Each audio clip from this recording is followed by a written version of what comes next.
स्वयं इस मंदिर में विराजमान रहते हैं।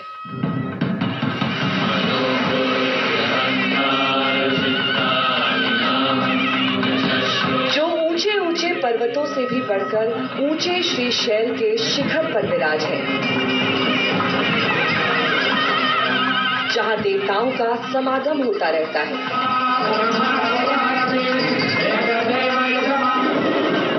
जो संसार सागर से पार कराने के लिए पुल के समान है। उन एकमात्र प्रभु मल्लिकार्जुन को प्रणाम है।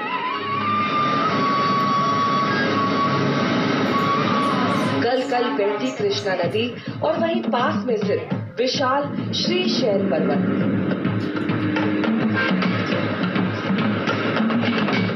यही विराजमान है श्री मल्लिकार्जुन।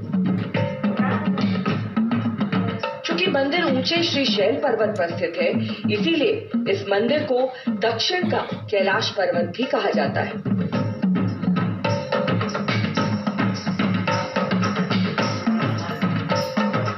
मल्लिकार्जुन मंदिर परिसर 2 हेक्टेयर में फैला हुआ है।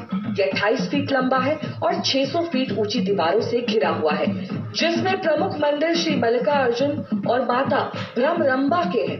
मंदिर के गर्भगृह में लगभग 8 उंगल ऊंचा शिवलिंग स्थापित है। श्रीशैल पर्वत पर स्थित 12 ज्योतिर्लिंगों को मल्लिकार्जुन क्यों कहा गया है, इसके पीछे की एक कहानी है।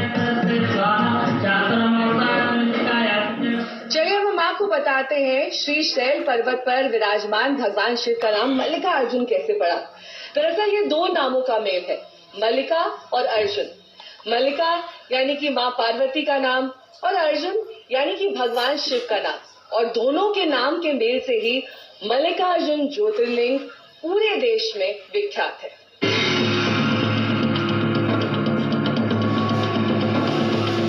जैसा कि नाम से ही साफ है, मल्लिकार्जुन शिव और पार्वती के मेल से बना है। लेकिन यहाँ श्रीशैल पर्वत पर माता पार्वती और शिव कैसे पहुंच गए, इसके पीछे एक पौराणिक कथा है जो शिव और पार्वती के पुत्र कार्तिकेय से जुड़ी है। भगवान गणेश और भगवान कार्तिकेय में ये विवाद हुआ कि पहले विवाह किसका होगा। भगवान शिव और माता पार्वती ने कहा कि जो पृथ्वी की परिक्रमा सबसे पहले करके आएगा उसका विवाह पहले होगा। कार्तिकेय अपने वाहन पर सवार होकर पृथ्वी की परिक्रमा करने को गए, लेकिन भगवान गणेश ने बुद्धिमत्ता का परिचय देते हुए भगवान शिव और माता पार्वती की ही परिक्रमा कर ली, जो संपूर्ण विश्व के समान है। इसीलिए उनका विवाह पहले करा दिया गया। कार्तिकेय इस बात से रुष्ट होकर क्रौंच पर्वत पर चले गए। उनको मनाने के लिए महर्षि नारद को क्रौंच पर्वत भेजा गया, लेकिन भगवान कार्तिकेय तब भी नहीं माने। तब माता पार्वती स्वयं क्रौंच पर्वत पर कार्तिकेय को मनाने के लिए पहुंची। अब माता पार्वती गई तो भगवान शिव भी वहां पर पहुंच गए और वहां पर ज्योतिर्लिंग के रूप में प्रकट हुए। तभी से इस जगह का नाम मल्लिकार्जुन, जो कि 12 ज्योतिर्लिंगों में दूसरे सबसे अहम स्थान पर आता है, तभी से इसका ये नाम पड़ गया।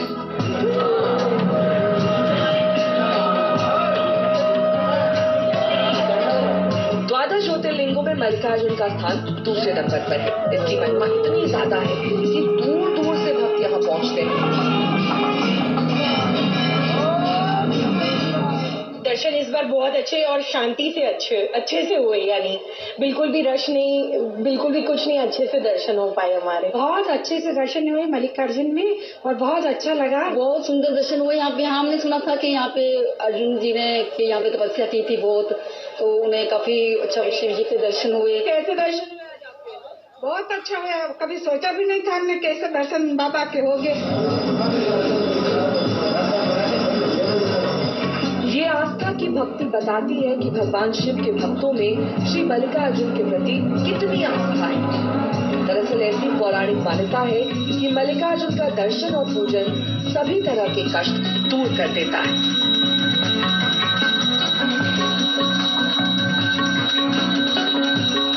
मल्लिकार्जुन ज्योतिर्लिंग की महिमा कई सारे धार्मिक ग्रंथों में बताई गई है। महाभारत में ये तक कहा गया है कि अगर आप इस ज्योतिर्लिंग के दर्शन करते हैं तो आपको एक अश्वमेघ यज्ञ जैसे पुण्य की प्राप्ति होती है, क्योंकि ये भगवान शिव का गढ़ है। यहाँ पर भगवान शिव का मल्लिकार्जुन के नाम से जाप किया जाता है। उनके जाप मात्र से ही तमाम जीवन के कष्ट दूर हो जाते हैं।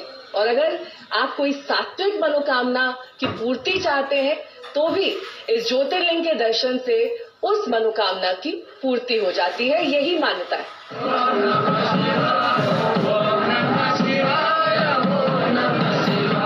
श्री मल्लिकार्जुन ज्योतिर्लिंग की खास बात यह है कि यहाँ पहुंचना आसान है।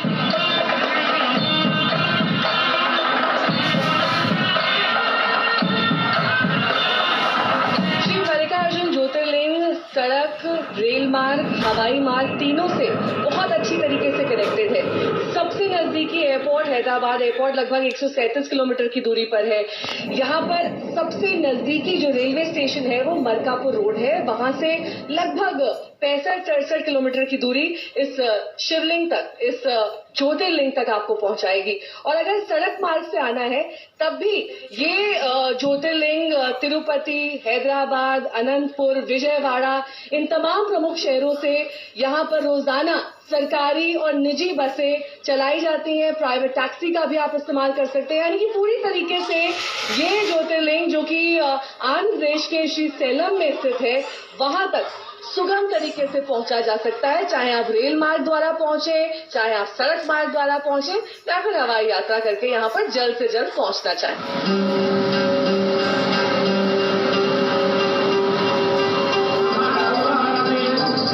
तो अगर आप यहाँ आना चाहते हैं, आपके लिए कुछ बातों की जानकारी बेहद जरूरी है। सबसे अहम बात ये कि यहाँ आने का सही समय कौन सा है। मल्लिकार्जुन ज्योतिर्लिंग के दर्शन करने के लिए साल में कभी भी आया जा सकता है। हालांकि मौसम के मुताबिक श्री शैलम मल्लिकार्जुन ज्योतिर्लिंग के दर्शन करने का सबसे अच्छा समय अक्टूबर से फरवरी के बीच का है। मार्च अप्रैल से वहां गर्मी पड़ने लगती है। दूसरी अहम बात यह है कि यहाँ भक्तों के लिए रुकने का क्या इंतजाम है। श्री शैलम में रुकने के लिए सबसे अच्छा स्थान है मल्लिकार्जुन स्वामी देवस्थान के भक्त निवास। यहाँ ऑनलाइन रूम बुक करने के लिए यहाँ आने से करीब 2 महीने पहले देवस्थान की वेबसाइट www.srishaildeवस्थानम.com पर विजिट करें। देवस्थान भक्ति निवास में नॉन एसी रूम का किराया 300 से 700 रुपए तक है और एसी रूम का किराया 700 से 1200 रुपए तक है। इसके अलावा आंध्र प्रदेश की टूरिज्म के होटल और अन्य कई होटल सुविधाएं उपलब्ध है।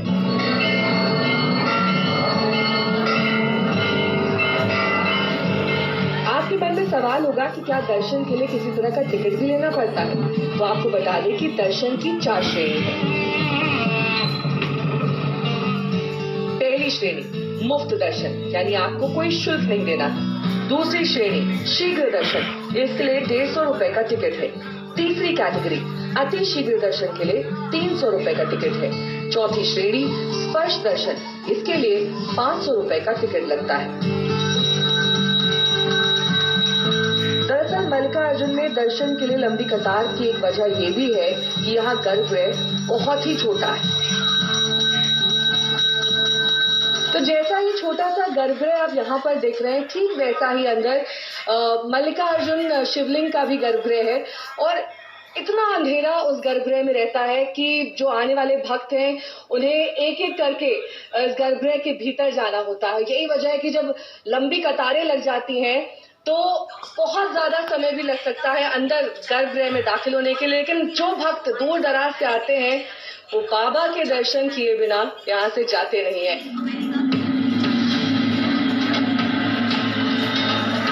मल्लिकार्जुन मंदिर में आप सुबह 5:30 बजे से दोपहर 1 बजे तक दर्शन कर सकते हैं। इसके बाद शाम 6 बजे से रात 10 बजे तक मंदिर खुला रहता है।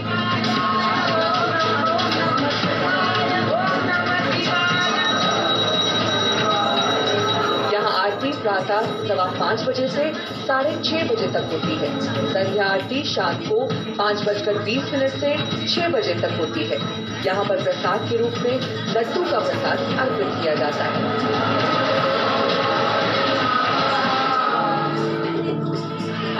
एक और सवाल होगा कि क्या दर्शन के लिए यहाँ कोई ड्रेस कोड है? तो आपको बता दें कि भारतीय परिधान में ही यहाँ दर्शन की अनुमति है। मल्लिकार्जुन में ज्योतिर्लिंग के साथ शक्तिपीठ भी है। मल्लिकार्जुन मंदिर के पीछे कुछ सीढ़ियां चढ़ने पर आदि शक्ति देवी ब्रह्मरंभा का मंदिर है। पावन शक्तिपीठों में से एक इस पवित्र धाम में सती माता की क्रीड़ा मिली थी। यहाँ इस मंदिर में शक्ति को देवी महालक्ष्मी के रूप में पूजा जाता है।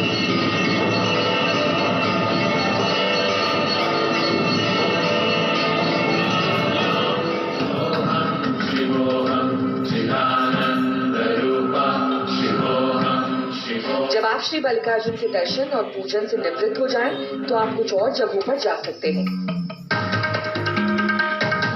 यहाँ आसपास कई ऐसे स्थल हैं जहाँ पर जाने से आपको अच्छा अनुभव होगा।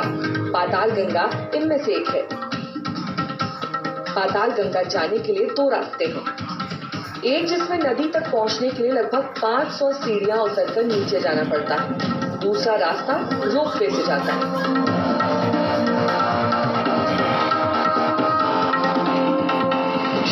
डैम भी घूमने का एक मनोरम स्थान है। पाताल गंगा पहुंचने के बाद आप बोट से नदी और डैम की सैर कर सकते हैं।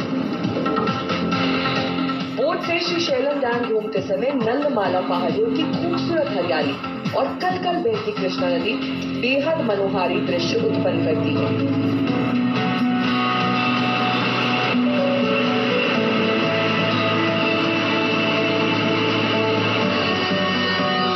श्रीशैलम से 4 किलोमीटर की दूरी पर पालधारा पंचधारा श्रीशैलम का आकर्षक पर्यटन स्थल है।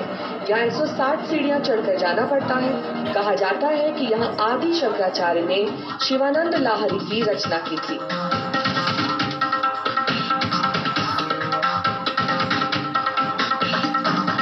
श्रीशैलम से 5 किलोमीटर की दूरी पर स्थित है हाटकेश्वर मंदिर। श्रीशैलम के प्रसिद्ध मंदिरों में एक है। हटका का अर्थ सोना होता है। इस मंदिर में स्वर्ण का शिवलिंग स्थापित है। श्रीशैलम से करीब 10 किलोमीटर की दूरी पर अक्क महादेवी गुफाएं भी हैं। ये कृष्णा नदी के पास स्थित है।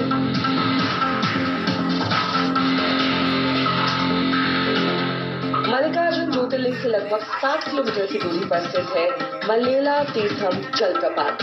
ये खूबसूरत झरना नंदमाला के शांत घने जंगल के बीच स्थित है। श्रीशैलम से 30 किलोमीटर की दूरी पर श्रीशैलम टाइगर रिजर्व है। ये देश का सबसे बड़ा टाइगर रिजर्व है। यह श्रीशैलम के प्रसिद्ध स्थानों में से एक है। यह 3568 वर्ग किलोमीटर का क्षेत्रफल तेलंगाना के 5 जिलों तक फैला हुआ है।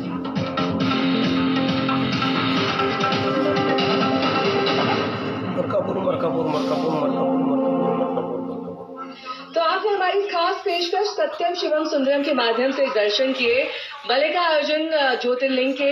लेकिन आज के हमारे इस पड़ाव में बस इतना ही। आगे हमारा सफर जारी रहेगा। हम पहुंचेंगे रामेश्वरम, जहां पर आपको कराएंगे वहां के ज्योतिर्लिंग के दर्शन। ये हमारा 5वां पड़ाव होगा और रेल यात्रा के माध्यम से हम ये अपना सफर तय करेंगे। अभी के लिए हमें दीजिए इजाजत। देश और दुनिया की तमाम खबरों के लिए आप देखते रहिए आज तक।